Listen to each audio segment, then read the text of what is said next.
Please channel को लाजमी support किया कीजिए। कमरे की फ़ज़ा में खामोशी फैली हुई थी, जिसमें सिर्फ हुर्मत की चीखें और गराजारी सुनाई दे रही थी। और कुछ देर बाद डिविलियर और उसके साथी आहिस्ता आहिस्ता फारस की तरफ बढ़ने लगे। उनके चेहरे पर बेहद नफ़रत का एक शैतानी रंग था, यूं जैसे उनका अभी भी दिल नहीं भरा था। शायद वो फारस के टुकड़े टुकड़े कर देना चाहते थे। तुमने क्या कहा था मुझे? हाँ, कि तुम बहुत चालाक हो। ये थी तुम्हारी सारी चालाकी? डिविलियर जहरे बड़े लहजे में बोला। हुर्मत ने नफरत और गुस्से से उसकी तरफ देखा। तुम जैसे नामर्द मेरे शौहर का बाल भी बेका नहीं कर सकते थे अगर तुम मुझे इस्तेमाल ना करते। फारस की इमली को क्यों बीच में लाए? वो फिर से हिचकी भरती रोई, जबकि वो सब बेरहम थे। ब्लैक शैडो आगे बढ़ा और पूरी की कुव्वत से फारस को कॉलर से पकड़कर हुर्मत से जुदा करते उसके चेहरे पर एक जोरदार मुक्का मारा। इमली को जाने दो। वो अपने पेट में घोंपे गए चाकू को पड़े दर्द से भरपूर आवाज में बोला और हुर्मत का दिल मर जाने को किया, जिसने अपनी मासूमियत और बेवकूफ़ी से अपने शौहर को किस हाल में पहुंचा दिया था। वो शख्स इतनी अजियत और मार के बाद भी सिर्फ उसी के मतलब फिक्रमंद था। वो अपनी मौत से नहीं बल्कि अपनी इमली की हिफाजत के लिए खौफजदा था।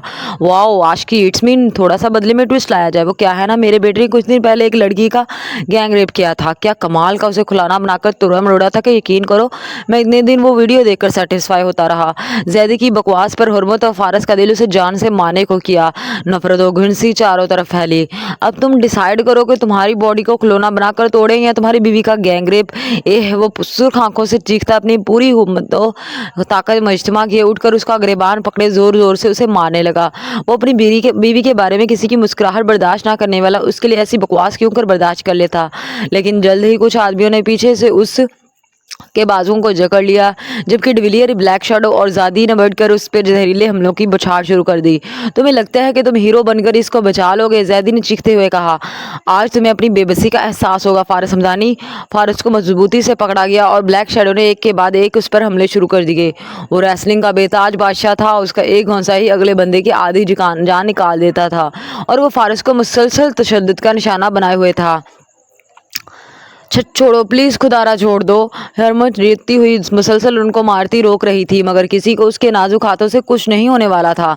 डिविलियर ने हाथ में थामे दूसरे तेजधार चाकू से उसके बाजू पर गहरी जख्म डाल दी थी और बाजू से भल भल खून बहने लगा, लेकिन उसके चेहरे पर दर्द के साथ नफरत और गुस्से के आसार नुमायां थे। उसका जिस्म दर्द से लर्ज रहा था, मगर वो अपनी आखिरी हद तक लड़ने को कोशिश कर रहा था। आज तुम्हें अपनी हिम्मत का अंजाम दिखाएंगे, ब्लैक शैडो ने चीखते हुए कहा और फारस के चेहरे पर एक जोरदार ज़रब लगाई, जिससे उसका सर जमीन से टकरा गया। खून उसके माथे से बहने लगा तो आंखों के सामने अंधेरा छाने लगा।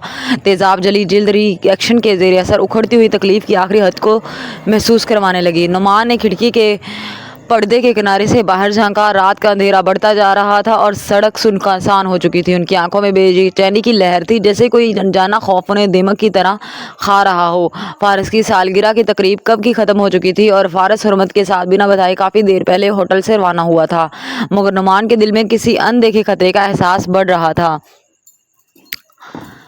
ये पता नहीं क्यों दिल घबरा रहा है, उन्होंने आस्तिकी से कहा, जैसे खुद से बात कर रहे हों। क्या हुआ? अमल ने उनके पास आकर नरमी से पूछा। उसकी आंखों में हमदर्दी झलक रही थी।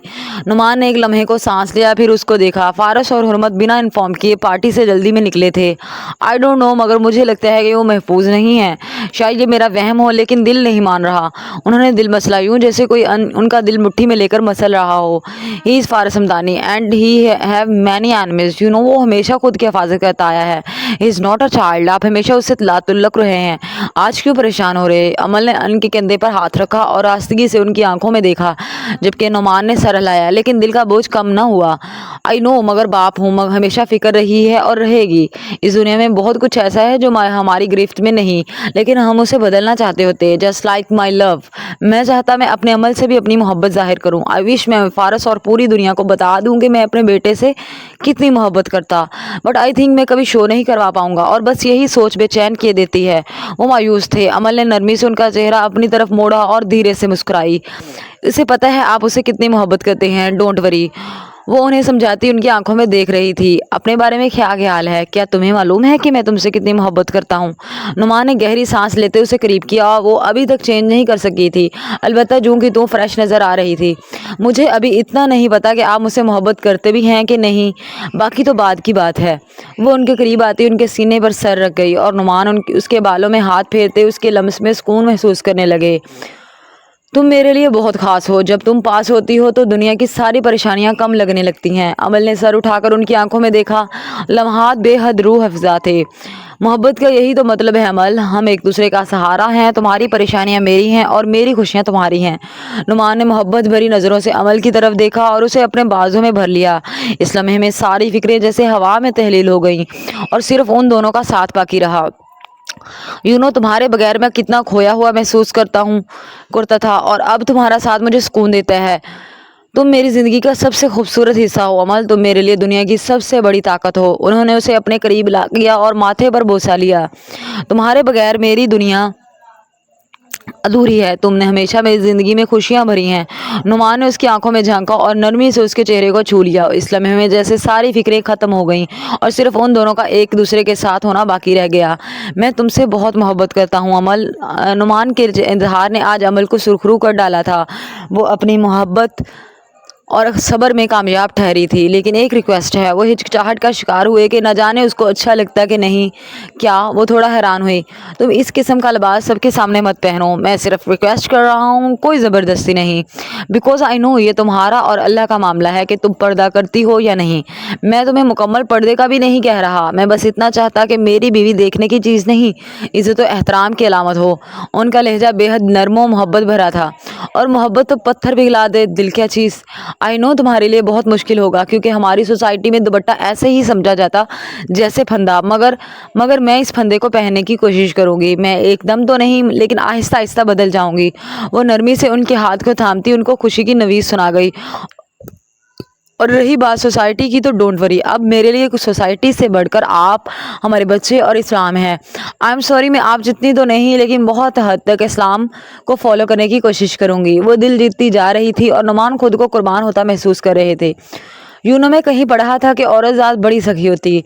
अगर आप उसे वाह दोगे वो दोगुना करके आ देती। और आज देख भी लिया, मैंने तुम्हें सिर्फ मोहब्बत दी है अमल, और तुमने मुझे सुकून, मोहब्बत, घर, औलाद, इज़्ज़त, इवन जन्नत तक दिलाने की बात कर रही हो। उनकी आंखों में खुशी के एहसास से नमी चमकी और अमल मुस्कुराकर नफ़ी में सर हिलाती उनके चेहरे को थामे हुए थी। वो दोनों समझ गए थे कि उनका मिलना यूं ही लिखा था। उनकी तकदीर में सब्र के बाद बेहद सुकून लिखा था। फर्श पर खून के धब्बे बिखरे हुए थे और हवा में नमकियात और दर्द की बू फैली हुई थी। इस खाली कमरे के कोने में फारस जख्मी हालत में ज़मीन बोस था। उसका चेहरा जख्मों से चूर और कपड़े खून से तर थे। तेजाब से जली हुई जिल्द अब इन जख्मों की ताब ना लाती हुई जख्मों को मजीद बगाड़ गई। फारस को एक बार फिर वही तेजाब जैसा दर्द महसूस हो रहा था। उसे लग रहा था वो मर गया है या मरने वाला है। वो मुश्किल अपनी आंखें खोलकर सामने का मंजर देख रहा था। उसके सामने इस हरमत को जैदी ने बाजू में जकड़ रखा था। उसकी आंखों में खौफ और आंसू थे, लेकिन वो खुद को मजबूत रखने की कोशिश कर रही थी। फारिस की हर सांस में अजियत थी, लेकिन अपनी महबूबा को इस हाल में देखना उसके लिए सबसे बड़ा अजाब था। उसे लग रहा था शायद इसी वजह से उसे मौत नहीं आ रही थी कि उसकी बीवी उसके सामने महफूज नहीं थी, वरना वो जितना दर्द महसूस कर रहा था वहाँ मौत मांगी जाती। छोड़ दो इसे, फारस ने मुश्किल अपनी आवाज़ को बुलंद करते हुए कहा। जो करना है मुझसे करो, लेकिन इसे हाथ न लगाना। वो सब उसके इल्तिजा पर शैतानी हंसी हंसते रहे। डिविलियर मज़े से अपनी कुर्सी पर बैठा, एक हाथ में सिगरेट पकड़े हुरमत की तरफ देखते हुए बोला, मोहब्बत का ये मंजर देखकर मुझे बड़ा मज़ा आता है हमदानी। तुम्हारी तकलीफ़ और बेबसी से बढ़कर और क्या इंतकाम हो सकता है। जबकि जैदी ने हुरमत के बालों को बेदर्दी से पकड़कर ऊपर किया। हुरमत ने अजीयतों भराई आंखों से फारस को देखा। फारस उसके लब लर्जे और ब्लैक शैडो ने हुरमत के नाजुक मासूम चेहरे पर जोरदार थप्पड़ मारा, जिससे वो तेवरा कर जमीन पर गिरी। फारस का दिल जैसे किसी ने मुट्ठी में जकड़ लिया हो। उसने अपनी पूरी ताकत मुजतमा करते हुए चीख मारी, नहीं, ऐसा मत करो। मैं तुम्हारी हर सज़ा मान लूँगा। बस इसे छोड़ दो, इसे कुछ ना कहो प्लीज़। वो जिसकी गर्दन कभी मरकर भी ना झुकती, वो दिल उसके लिए झुक गया था। वो जो कभी गरूर तकब्बर का पुतला था, उसके लिए रेजा रेजा होता इल्तिजा करने लगा। फारस, मेरे साथ यही होना चाहिए। हुरमत ने ज़मीन पर पड़े बड़े फारस की तरफ देखा। उसकी आंखों में मोहब्बत की रोशनी झलक रही थी। नहीं, मैं तुम्हें कुछ नहीं होने दूंगा। वो मुसलसल चीखता अपना पेट थामे उठने की कोशिश करने लगा। सफ़ेद पैंट शर्ट अब सफ़ेद हरगज़ नहीं रही थी, वो मुकम्मल तौर पर सुर्खों मैली हो चुकी थी। तुम मर जाओगे फारस, दैट्स वाई मैं तुम्हारी बीवी को ले जाने वाला हूँ, ये लो। वो आगे बढ़ा। हुर्मत की चादर तो कब की गिर चुकी थी, लेकिन अब वो उसके बिखरे हुए सफ़ेद हजाब को भी उसके तन से जुदा करता उसे सबके सामने भरहना कर गया। हुर्मत रोती कांपती हुई अपने इर्द गिर्द बाजू लपेटती खुद को छुपाने लगी और फारस का दिल धड़कना भूल गया। सुर्ख आंखें बेबसी और तकलीफ से आंसुओं से भर गईं। ब्लू हंटर आंखों में झलकता हुआ समुंदर बहने के करीब हुआ। ये लो तुम्हारा कफन, क्योंकि तुम्हारी कोई लाश भी नहीं उठाने आएगा। वो सफ़ेद हजाब उसके जख्मे खून आलूद चेहरे पर फेंक गया और फारस नफी में सर हिलाता, कांपते हाथ पांव ज़मीन पर रगड़ता, दर्द से लड़ते हुए उठने की कोशिश करने लगा, लेकिन वो बार बार गिर रहा था। उसे उठा नहीं जा रहा था। कमर बिल्कुल अकड़ गई थी तो रीढ़ की हड्डी में सनसनाहट पैदा हो चुकी थी। उसे लगा वो मरने वाला है। गुड बाय हमदानी, अब तुम्हारी बीवी पहले मेरी फिर इन सब की रखेल बनेगी। इसकी जीभ भरकर बेहरमती करेंगे। वो आगे बढ़कर तड़पती हुई खुद को छुड़ाती हुर्मत को सख्ती से थामे काबू करता ले जाने लगा और हुर्मत की चीखें पूरे कमरे में गूंज रही थी। वो मुसलसल तड़पती खुद को छुड़ाने की कोशिश करती, आंखों में आंसू और दिल में दर्द की टीसें लिए फारस की बेजान जिस्म को देख रही थी। उसकी दुनिया उजड़ चुकी थी। उसका हर ख्वाब, उसकी हर उम्मीद जैसे इस लम्हे में बिखर गई थी। अब उसकी सारी मुज़ाहमत बेसूद थी। उसकी कुव्वत अब ख़त्म हो चुकी थी। नहीं, छोड़ दो प्लीज़, मुझे भी मार दो प्लीज़, खुदा के वास्ते छोड़ दो, उसने फारस की तरफ देखते हुए एक आखिरी बार चीखते हुए कहा, मगर वो उसकी चीखों को नजरअंदाज किए उसे घसीटते हुए दरवाजे की तरफ ले जाने लगे। और फिर जब वो दरवाज़ा पार करने लगे, अचानक कमरे की फ़ज़ा में एक अजीब सा स्कोच छा गया। उन सब के कदम रुक गए, जैसे किसी गैर मरई की ताकत ने पूरे माहौल को थाम लिया हो। फारस का जिस्म, जो अब तक दर्द से नढाल बेजान पड़ा था, उसमें एक हल्की सी जबनश हुई। उसकी उंगलियां आहिस्ता आहिस्ता हिलने लगीं, जैसे वो जिंदगी और मौत के दरमियान झूल रहा हो। उसके पेट में चाकू अभी भी गहरा पेवस्त था, मगर उसकी सांसें एक बार फिर धड़कन बनकर उसके अंदर जागने लगी। फारस की आंखें नीमवा हुई और उसके चेहरे पर दर्द के आसार नमूदार हुए। उसके लबों पर एक वहशाना और दिलदोज़ कराह फूट पड़ी। उसकी सांसें भारी और गैर मुनज़िम थीं, जैसे वो अपनी आखिरी हद तक पहुंच चुका हो, मगर उसके अंदर एक आग थी, एक वहशाना अज़म जो उसके जिस्म को फिर से जिंदा कर रहा था। और फिर अचानक उसकी कराह एक वहशाना चीख में तब्दील हो गई। आह! उसकी दिलदोज़ चीखने आवाज़ ने कमरे की दीवारों को लड़जा दिया। वो चीख ऐसी थी कि जैसे उसके अंदर का हर दुख, हर अजियत एक ही लम्हे में बाहर आ गई हो। उसके जिस्म में झटका सा हुआ और वो अपने हाथों को फर्श पर जमाते हुए उठने की कोशिश करने लगा। उन सब ने उसकी चीख सुनी तो उनके कदम रुक गए। सब ने मुड़कर देखा, फिर सबकी आंखों में हैरत और हुर्मत की आंखों में उम्मीद की झलक आई। नहीं, ये मुमकिन नहीं। डिविलियर के होंठों से बेख्तियार निकला, वो सब शशदर थे, क्योंकि कोई भी इंसान इतना तशद्दुद सहकर जिंदा नहीं रह सकता था। फारस के फटे हुए कपड़ों से उसके जिस्म के हर हिस्से पर लगे कट वाज़ेह हो रहे थे, और वो कट भी इतने गहरे थे कि जैसे रूह तक को काट डाला हो। उन सब की आंखों के सामने वो मंजर था जो नाकाबिले यकीन था। फारस ने अपनी पूरी कुव्वत को मुजतमा करते हुए अपने हाथों को ज़मीन पर धकेला और आहिस्ता आहिस्ता पैर रगड़ता जोर लगाकर उठने लगा। उसकी चीखें अब एक वहशाना गुस्से में तब्दील हो रही थीं। तुम मुझे नहीं मार सकते। अल्लाह के सिवा कोई फारस हमदानी को नहीं मार सकता, उसने दर्द से कराहते हुए पूरी भरी आंखों समेत कहा, जैसे उसके अल्फाज ज़मीन को फाड़ देने के लिए काफ़ी हों। डिविलियर, ब्लैक शैडो, जैदी और उसके साथियों के चेहरे पर हैरत और खौफ के साए लहराए। उन्हें यकीन नहीं आ रहा था कि एक मरने वाले शख्स में ये ताकत कहाँ से आ रही थी। Please like, comment and subscribe लाजमी क्या कीजिए, क्योंकि नावल में अब ट्विस्ट आने वाला है और प्लीज़ प्लीज़ प्लीज़ एंड भी होने वाला है, तो इसलिए प्लीज़ नावल को शेयर करें, चैनल को सब्सक्राइब कर लें और